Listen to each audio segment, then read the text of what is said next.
Well, thanks, Suzanne, and welcome to you all. As Suzanne said, I am not Tracy Kidder, although I wish I were. And so I'm really a sub here. But I spoke to Tracy yesterday, and he sends everybody his regards, and wishes he were here, and says, of course, warm hello to you, Jim. Thanks. As always. So, Jim, it's a real privilege to get to talk with you, and I've got a few questions I want to ask, and hope the audience will pitch in as well.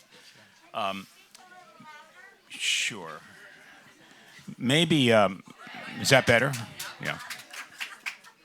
Jim, I thought we'd start with the basics. Those who aren't lucky enough yet to have read the book or may not have followed your amazing career, I hope we could just level set here so you can talk a little bit about the program itself. So maybe you could start. What is Boston Healthcare for the Homeless?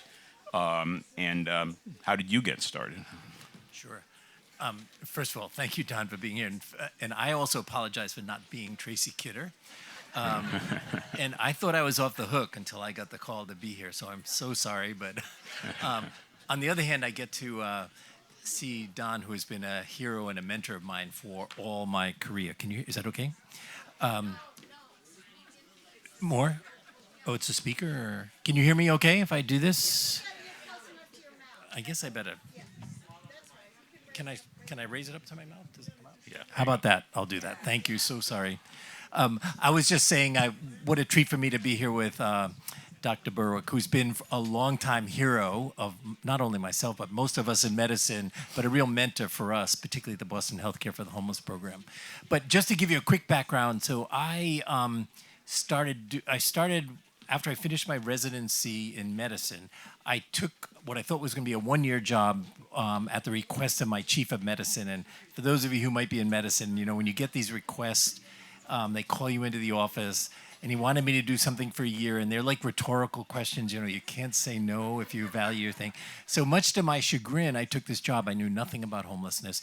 But the city of Boston had been given a grant, a 4-year grant by the Robert Wood Johnson Foundation in 1985 to try to figure out how to reach out and take care of homeless people, because we were seeing many, many homeless people sort of in the early 80s, mid-80s coming into the emergency room. So the thought would be, can we go out and try to take care of them so they don't have to come in? So to make a very long story short, the mayor had to sit with a bunch of homeless people and come up with a plan for how they wanted to be served. And so everything I can tell you about our program comes from them, not from me. I wish it had been my idea.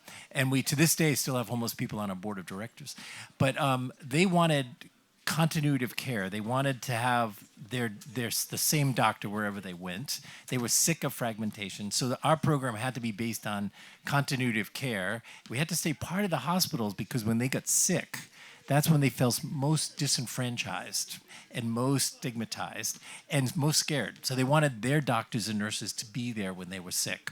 But then they also said, you can't sit in your offices, you have to come to wherever we are to take care of us. So we had to set up clinics in all of the shelters and soup kitchens, at least as many as we could. By now, we've essentially all of the shelters. And it was the idea being reach out to see people wherever they are and comfortable, and then if they need more care, bring them into the hospitals and take care of them. And the only other thing I would add, which Don has been so instrumental in helping us through, is they were also really annoyed with doctors like me, for kicking them out of the hospital when they're way too sick to go out to the streets of the shelters. So they made us come up with this thing. I remember Governor Dukakis helped us do this, what they called a medical respite program. And it was just someplace where you could go after you had been sick and you were still way too ill to be wandering the streets. So we set up this program where we had 24-hour nurses and doctors where you could come in, essentially a step-down hospital. And that has grown over the years and responded in many ways to the changing healthcare system. So we have about 124 beds now of step-down care in the hospital. So that's kind of our program. It's full of really amazing doctors and nurses working in teams who reach out to wherever they can.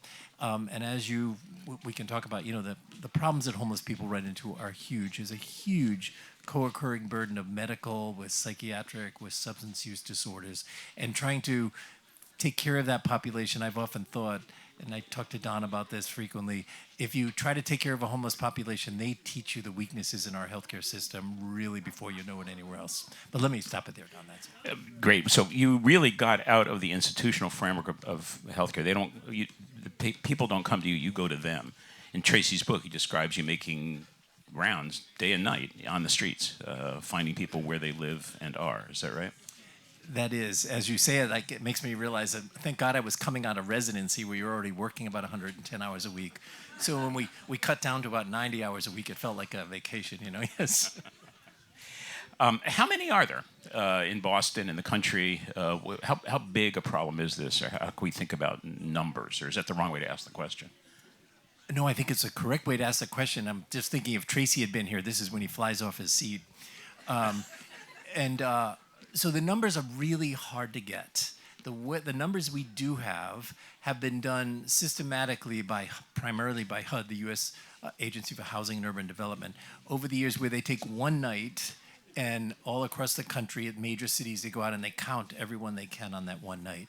So we've had over the years a sort of a number of how many people, an estimate of how many are out there on a one night.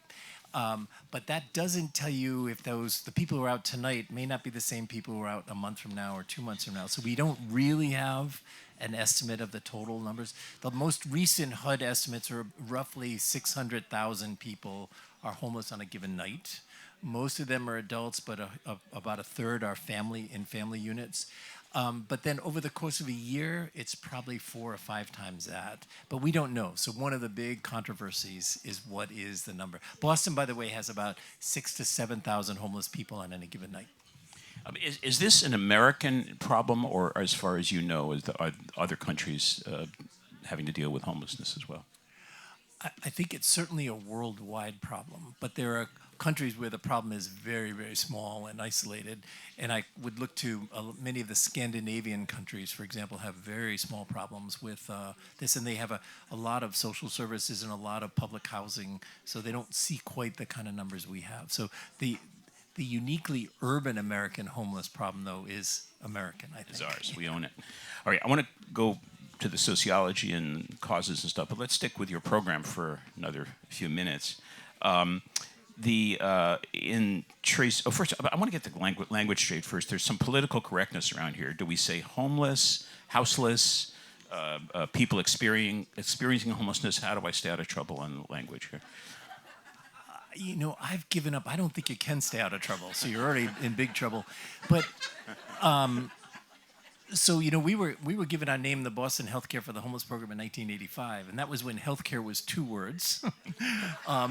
And when you could say the homeless population, but now, you know, that's probably not. So our name is already in great violation.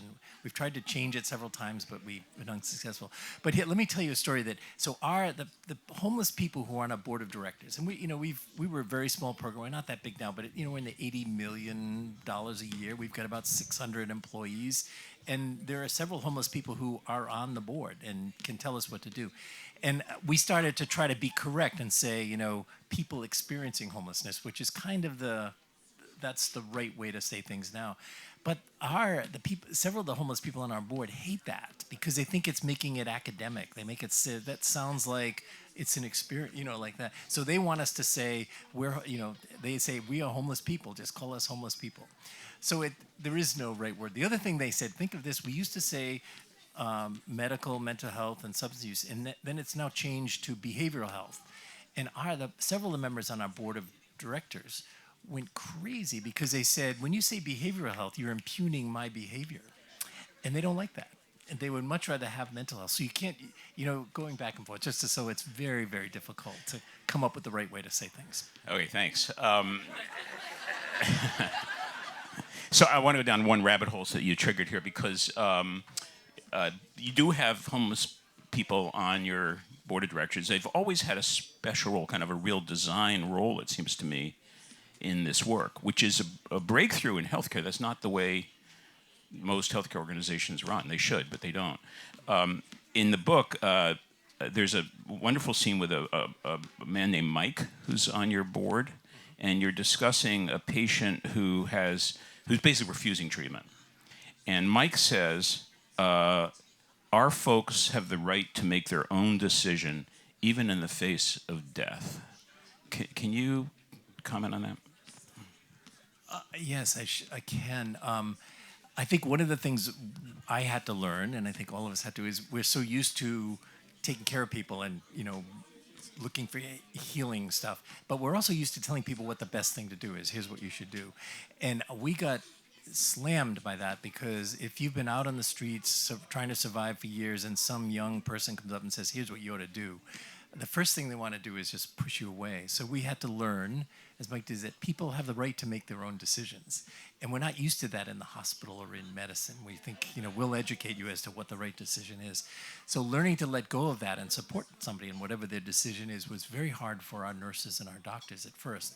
But after a while, as we get to know people, you understand where they're coming from, and it's a lot easier. But Mike, who was on our board, was always articulate about that. You get the sense there's a redistribution of power going on here in a pretty interesting way. Yeah. I wish I could claim this, but I hated it at first, because I came from a hospital where the patients had no say in how we did things. But I don't know if this is in the book or not done, but I remember when I first started going out, we took care of people in the shelters and in the hospitals, but during that first year, most of the people who were dying were the ones who were refusing to come into shelter, which is, in Boston, unlike many other cities, only a very small percentage. But they're really a tough group to take care of. And they're feisty, wonderful, but vulnerable. And I'll never forget, I'm on the van. Pine Street Inn has a van that's funded by the Department of Public Health that's been going out every night. Think of this, since 1986, from 9 at night till 5 in the morning. It's run by these wonderful people. They most have experienced homelessness themselves or in recovery. And I think if I was going to set up a healthcare system for homeless people, I would start with them. But they know everybody out there, and I would ride with them. They bring soup and sandwiches and blankets, and I got to ride a couple of nights a week to say, as I'm giving soup and sandwiches, if you need anything, I happen to be a doctor. And one night, we're under the bridge. It's late at night, and we got our flashlights. We're trying to see who's sleeping under the Storrow bridges near the Charles River. And one guy jumps up at me, and he screams. He said, "How would you like your doctor showing up in your bedroom at 2 in the morning unannounced?" He had a point. I had to go, oh my God, we were really violating this person's privacy. So we had called our homeless board together and said, what do we do? Is this bad? And so they talked it over and let us know how they wanted to be served. And the only funny part of that, they said, please wake us up, please check on us. But he said, take those damn flashlights and flash them on your face, not on everybody else. Yeah, you shine on your own face first. Isn't that interesting? Okay, before we get into the social system here, let's go back to your own development. So in the book, a fascinating character is Barbara McGinnis. She died in 2003, but she apparently had a tremendous effect on you. And I'd like you to start with the first story that Tracy tells us about washing feet. Yeah, I know Barbara McGinnis was really my real mentor through them. So if any of you are nurses out there, everything I'm telling you, it comes from a nursing perspective. Barbara, when I first got to the shelter, you remember, picture this, I'm coming from Mass General, where I finished my residency. I just finished being the senior medical resident in charge of the intensive care unit. So I'm going 6 blocks down the street to a shelter clinic, and I think, I'm like God's gift to the shelter. Here I am. And I walked in, and there had been this fabulous group of nurses taking care of people at Pine Street Inn for about 15 years. I didn't know anything about them. Barbara McGinnis was the most articulate and one of the longest term. And she brought me in, and they sat me in front of the nurses, read me the riot act about how terrible doctors have been at caring for homeless people, all of which was correct. They told me that I had been trained all wrong, that nothing happens in the life of a homeless person until you take time, until you get to know them, let them trust you, and then you might be able to get them to take blood pressure medicine or something like that. Is that out again? I'm sorry. And so what the nurses did was this brilliant thing where they invited people into the clinic, and this is the men's side of the clinic, and there's 800 people at this shelter. And they would come in and they would soak the men's feet. They'd invite them in by name, soak their feet, be really respectful to them. And Barbara said, now look, give me your medical stuff. She took my stethoscope and all my stuff. And for 2 months, I had to soak feet. So I went from the ICU, where we were in charge of everything, to soaking people's feet. And I wasn't allowed to ask, hearing voices, all this stuff. I couldn't get their chief complaint. And it was an amazing experience. It was flipping the power structure. I was at the foot of someone. I wasn't in their personal space. We're usually the stethoscope's length away from that. And the nurses were just brilliant. You know, I got to know people over time, shared coffee with them, talked to them, all the things that I think once we had said was past a professional boundary. And they said, here, you just have to be part of it. And that's what I did. And I could tell you stories about how that changed things, but it was great. How did it change you? Well, it took all, if I had any airs of sophistication, it took it all away. And what I realized is an awful lot of, humility is part of serving people. And I had to learn, I didn't have the tools to help someone. I needed to learn what those tools were. I knew how to write a prescription, but I had no idea how to follow through. We also, at the time, it was the beginning of the AIDS epidemic, and it was also, we had a terrible outbreak of pulmonary tuberculosis, so it was a really poignant time to try you to were figure doing out. some pretty serious stuff, the AIDS epidemic and TB at the same time in this population. That's right. What was that like? Well, I rapidly learned that what I thought had been so difficult in the ICU seemed simple compared to taking care of people with these very complicated problems in a setting like a shelter where they were wandering around all day and had no support. So what we learned there, to be very honest with you, to make another long story short, is that I learned that I was useless as a doctor unless I was part of a team, unless I worked with the nurses, the public health department, the city, the shelters, and the hospitals, and the specialty clinics. So we learned that we were all in this together, and any thoughts that I was doing this on my own went rapidly out. The team theme. The team theme comes through everywhere, and so I'm going to switch gears now. But we will get to politics, but only at the end. When I talked to Tracy, I said, "What would you pursue?" He said, "One of the most remarkable things Tracy saw, and I see it in the book. I know it in Jim, is seeing every person as an individual. And in the book, it's full of vignettes, and the names just pour out in this book. When I'm on the streets of Boston, walking past a homeless person, I avert my eyes. I try to figure out whether to give money, and usually don't. I certainly don't know them. Tracy, I don't know if it's your term or Tracy's, but he uses the term pre-admiration. Pre-admiration, the concept that before you even know the person, you see the potential to admire them. It reminded me of a quote, one of my favorite quotes. So this is your interview, not mine, but let me just mention it. Father Greg Boyle from Homeboy. If you haven't Googled him, unbelievable. One of his many aphorisms is, he says, "Here is what we seek: a compassion that can stand in awe at what the poor have to carry, rather than stand in judgment as to how they carry it." That thought infuses this your story, Jim.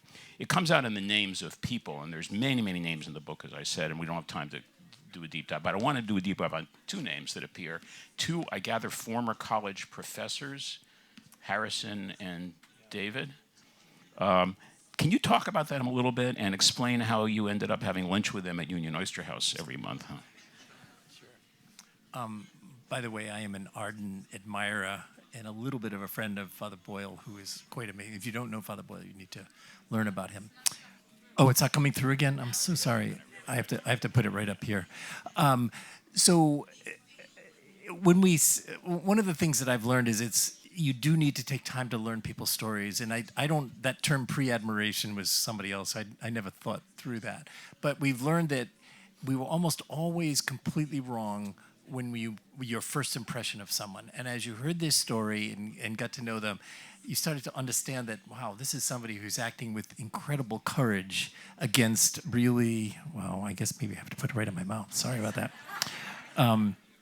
Against really, when they've been dealt a terrible hand. But every once in a while, these extraordinary things happen. So one man I used to see, and this is a man who was in his 70s, was wandering the streets, very furtive, wouldn't let me talk to him. I'd try hard to get him. And finally, after about 5 years, he started to talk to me. And he told me he was the youngest professor ever at Columbia University. And, we hear these things all the time. And I said, "Oh, yeah, what did you teach?" And he said, "I was a philosophy professor, and I taught some English to the undergrads." And so he used to come into the clinic. I lured him into the clinic, and we'd have lunch together in the clinic, and we'd talk about books or stuff he had done. And he was fascinating. He wouldn't let me take his blood pressure, couldn't do any of that stuff, but he would let me talk to him about things. So I always did my lunch hour with him. I asked him about when he was at Columbia, and it turned out it was during the time of the Beat Generation, which I was fascinated by. And it was a time when I had done philosophy as an undergrad. And I said, "How about Van Dorn? Did you know Van Dorn?" And he'd tell me not so much about his philosophy, but all about his wife and his mistresses and everything else. And I got fascinated, but I didn't know. I had no idea what this guy was, whether he was true or not. And then they finally said, "How about Jack Kerouac? Did you ever meet Jack Kerouac, who was a hero of mine, right?" And he goes, "Oh my gosh." He said, "Yes, Jack was a dashing young man." But then he goes, "but a terribly shallow thinker." Put me right in my spot. But anyway, to make a long story short, one day he got very sick and he came in. One of the joys of as you get to know people, you know when they do need you, then they can trust you. So he came in. He had his heart was going into bad failure. We brought him upstairs and we were admitting him to the hospital. And the residents were asking me, "Do you know anything about him?" And I said, "Yeah." He told me. He's the youngest professor ever at Columbia, but I don't really know. And they said, "Well, what about his blood pressure?" And I've known the guy now for 10 years. And I said, "I have no idea." And you can imagine what the residents thought of me. But they Googled him. This was in the days I didn't know how to Google. And it turned out he was, came up with some letters. One of the letters was from Allen Ginsberg to this patient of ours. And it said, "Dear Rich, thank you so much for spending last weekend on Long Island with me and our friends Neil and Jack." And he said, but then the kicker was, and he said, "And I want to thank you particularly for helping me try to convince him that this trip they're planning to San Francisco is insane." And of course, that's when he wrote On the Road. So anyway, he was a shining star of the Beat Generation. He was teaching at Columbia when he was 16. He had his first schizophrenic break when he was 19. So he had this ascendant career and then spent the next 50 years on the streets of America, lost to the Beat Generation. So, and he's the one that he and another friend who was a Yale professor were in a nursing home, and the only way I could keep in the nursing home was to take them to the Union Oyster House for clam chowder every month when the checks came. So that was my joy in life. So I do get the feeling, maybe I'm overstating it, but if we had the time here to talk about each of dozens and dozens of these people that were part of your life, you would also be able to talk about them as individuals, their stories, their backgrounds, and each comes through as an individual. Tracy said last night, "I think Jim gives concierge care, which the rest of us can't get." That's how it feels. Okay, so even though individuation is so deeply part of what of the story here, at least to me, Jim, is there a standard pathway to homelessness? Is there a common causal system here? Something that you find over and over again in the stories you hear from these people? Yes, I think at least when I now think about homelessness, I used to think I understood it back in 1985, and now I think it is a very complicated, complex problem. And all sorts of people end up homeless for all sorts of different reasons. When we look at just the people living on the streets, who are this subpopulation of the homeless, at least in Boston, the thing that I always keep in mind is that, when we've looked at their mortality rates, they're about 12 times that of somebody the same age living in Boston. So this is in a world with rich medical services. They're dying at rates that look like a third world country. Second thing that always I have to cope with is about 25% of the men on the streets, and it's mostly men, it's about 4 men to every woman, cannot read or write. So what does that say? It says that this is not a sudden problem. This is something that happened back when they were children, in the adverse circumstances they lived under. And this is where Don is an expert, adverse childhood events. But most of them grew up with, issues that were not recognized by the situation, so they didn't have their ADD treated or acknowledged. So they become troublemakers who don't get through school. And then they never learn to read or write, and they can't get jobs. So for many of them, they're not people who you think of rehabilitation. These are people who've really never had a chance. So when I think of that segment, and that's only I don't remember most homeless people with a house or a home, they'll be fine. But for the ones who really end up chronically on the streets, chronically in the shelters, there's usually very complicated things that have gone on. And what we really need to address is what happened 40 years ago. And then we're trying to cope with that. Is that fair enough, Don? Yeah, we'll go more deeply now. I mean, question, sort of the superordinate question is, why in the wealthiest nation on earth does anyone not have a home? And understanding more deeply that causal system. I'd like to spend the next few minutes on it. Then I'm done. Then it's up to you. So I hope you'll get some questions ready. But I want to go further into societal views. Although in the book, there's a conversation with Barbara McGinnis, in which I guess you or somebody raises this, and she says, "Don't bother me. I'm too busy doing the work." Is that true?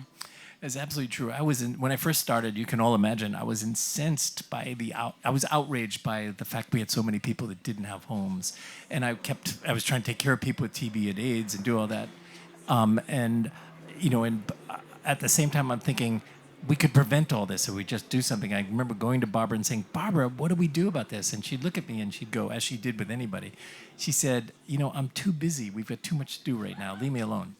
And there is a wisdom in that I've realized now. There's like two issues going on. Yeah, get the job done. She asks you, "Who do you think you are, God? Let's get the feet washed." Yeah. Put me in my place. Okay, but let's go to the societal views. So I regard this as a travesty, as almost a test case of a country that can work with solidarity and compassion and a sense of mutual responsibility. There is another view in the book. Tracy quotes an interview between David Brinkley and Ronald Reagan at the end of Reagan's presidency, and I can't read the whole thing, but Reagan, who cut supports to homelessness and housing, said some were mentally impaired, consigned to wander the streets because left-wing lawyers had shut down mental hospitals. Some were too poor to buy or rent homes because they didn't want to work. And ignored hundreds of ads offering jobs. Others simply chose to live outside even though there were shelters all over the country. They make it their own choice for staying out there, said the president. There is a meme which says, if you're in trouble, you made your trouble. And we're a country of individual responsibility. Can you talk about that? Yeah. If I'm really honest, I can think of maybe two people I've run into in almost 40 years who I would say really chose to be out on the streets or chose to be homelessness. And as you get to know everyone else, there's been a long, painful, arduous journey that's never a straight line. It's always a crooked line. But I don't know anyone out there who really wants to be there or has chosen to be there. And now I know that's a very street level thing, and I'm sure at another level you might say differently. But I see this as a structural societal problem, not an individual problem, and I know that can be very controversial. But I mean, it's individual. If you're born with a terrible mental illness, then you need some support to stay in housing. If you don't have that support, you're going to be homeless. So they don't choose homelessness. We just don't have a way to take care of them. But I could go on, and then I think it's a real. A real failure of us, a moral and a practical failure of us as a society to have so many homeless people. It's sort of a trigger issue for me, when I got to run Medicare and Medicaid, and then this conversation about Medicaid work requirements. If these people really should be working. It's like they never met Medicaid patients. I remember meeting with a CEO of a hospital who had a list of 10 Medicaid patients. Every single one of them was struggling as hard as they could to get through life. And this idea, why don't you just get a job? it was so blind. Okay, so let's fix it. I know you tend to step away from the policy world too quickly, in my view. But I'd love to know what if you could make some changes in America, in this country, in terms of our policies as they affect this group of people. What would you do? What would be your priority list of things we should be changing in public policy? So Don and I have talked about this a little bit, so I'll share with you So I actually, when I step back I think of homelessness as kind of the end result of a lot of things going on. So when I say, how are we going to fix it? We're going to fix it by addressing the weaknesses in many sectors of our society. And Tracy and I often spar back and forth, but I think if you would just fix our education system, you would get rid of 90% of homeless people in 20 years. So among other things, I think we should be paying teachers $200,000 or $300,000 a year to take care of our kids. And what we're seeing are people so far down the line that we're really just struggling to take care of them. In many ways, it's more palliative than it is preventive. But the other thing, so I think, we need to fix corrections, we need to fix welfare, all the things you can imagine. Now, that said, practically speaking, we can't fix this without enough housing, and housing has to be scaled to a level to make sure everyone has an opportunity for it. And that is a challenge. I was just reading, I'm sure you saw that, I was just reading in New York City where they've now got 100,000 homeless people. The only one close to that is Los Angeles, which has about 70,000 homeless people. And these are just two urban centers. And when they looked at New York City public housing a couple of weeks ago, they realized just to get it back up to code, the public housing that exists is going to cost $80 billion. So you start to say, what's the level at which we have to invest in housing? It's going to be significant, and anything short of that is going to always leave us with a problem. So I think we have to, as a society, at first, figure out policies that allow us to build housing for people wherever it needs to be in the right way. And, I could go on about that, but I think housing is the scene. And as Don knows, and I also have a thing for some of the people who are homeless, who have been out there a long time and struggle, once they get into housing, it's imperative that we come up with the supports to help them stay in that housing.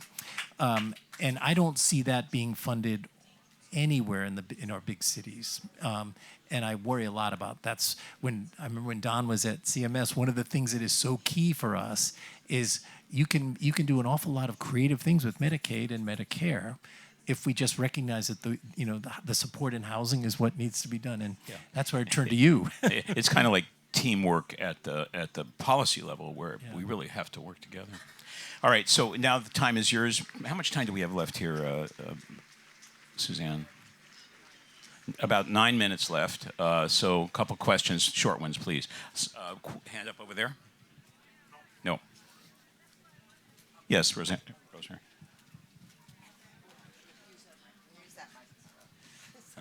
Okay, Rosemary. Yeah, two quick things on the housing. One is, in your book, there's discussion about the issue of peer groups and housing, that once you're successful in getting an individual place in housing, there's obviously a person who wants to have friends over, and the friends become disruptive, and the housing issue becomes more complicated. So it tends to lead me to think that it's not an individual issue, it's really a social group issue. And there have been some efforts to start community-level housing, and I'm just wondering what your comments are about that. I think your point is really well taken. And I would say that I think we know what to do. We know how to handle that. And Don and I are very familiar with Community Solutions led by Roseanne Haggerty. And they have shown around the country that there are ways you can do that kind of housing. It's expensive and it needs to be done. You need policy to support it. So I think we know how to do that. The cost of it, though, like the housing, has become so far prohibitive. So I think that's what we have to work on. We have to learn how, through creative things like Medicaid funding, those kinds of things, or getting new policies for that. But I turn to Don. You've done a lot on this. What do you think? I think we should follow your instructions and Roseanne Haggerty's. In terms of the cost, we don't want to talk much about cost. No, in the book, no one asks the question, does doing an appendectomy save money? That's the wrong question. In this case, I think it may be the same morality, but I actually think if we elevated our eyes, extended the time horizon, it's really stupid financially what we're doing. We are paying so much for the failure to invest upstream. Thanks. And then I would just invite you to talk a little bit about Tony, because he's such a key character in the book. Okay.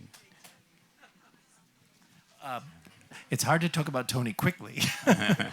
But, I think what I would share with you, and you should read the book, because Tracy had a very special relationship with Tony, and he's like one of the many people that I, feel privilege to be part of his life. But Tony was an example of someone who had, made a mistake, spent a long time in jail, came out, and then could not get back into society because of the rules we have. So here he spends 20 years in prison, comes out after paying, and then he can't get housing. So he's kind of condemned to being on the street. And he was a man with immense, heart, immense, really talented, but had never been to school, and really was just wanted to help. He just wanted to be part of us.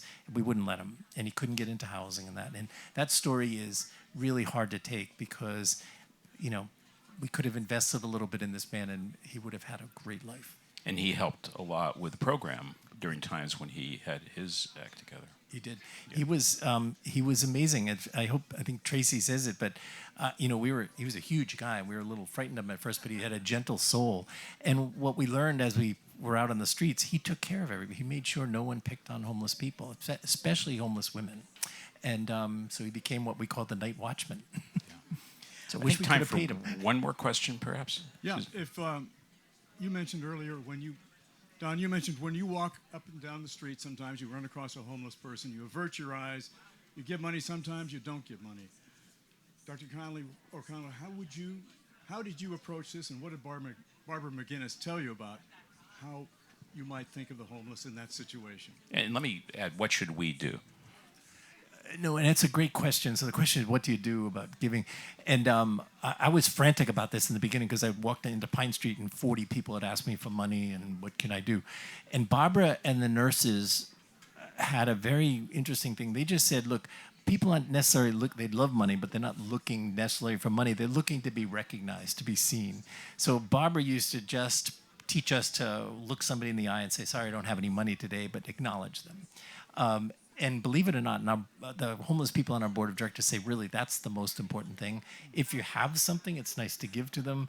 We've learned that, for example, Dunkin' Donuts cards, it sounds crazy, but a Dunkin' Donuts card, and I don't mean to pick on, it could be Starbucks, but it gave you access to go into Dunkin' Donuts, buy a cup of coffee, sit down in the warm, and use a bathroom. So a little card was a ticket to, sort of an hour of something they needed. But anyway, that's what I would urge you, always acknowledge somebody. Just say, sorry, I don't have anything, but how you doing? And that helps. We do have time for one more question.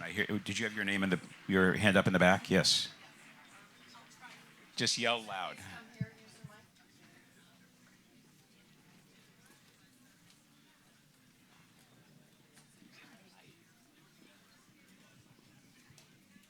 So first, I appreciate the tip about the Dunkin' Donuts card because I never know quite what to do.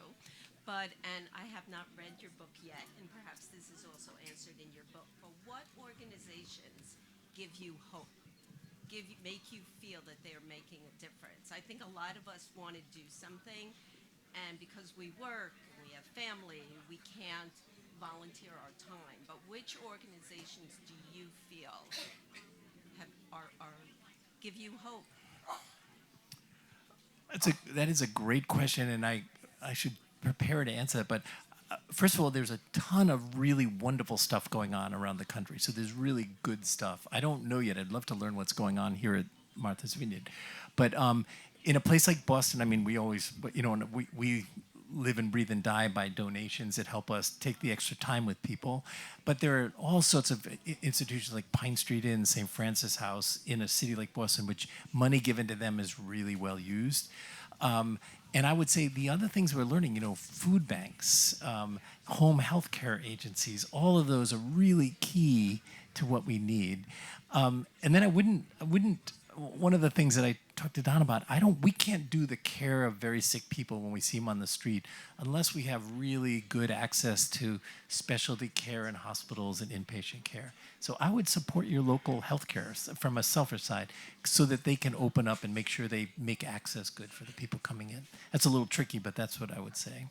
Okay, thank you for the question. Jim, are you optimist or pessimist on this?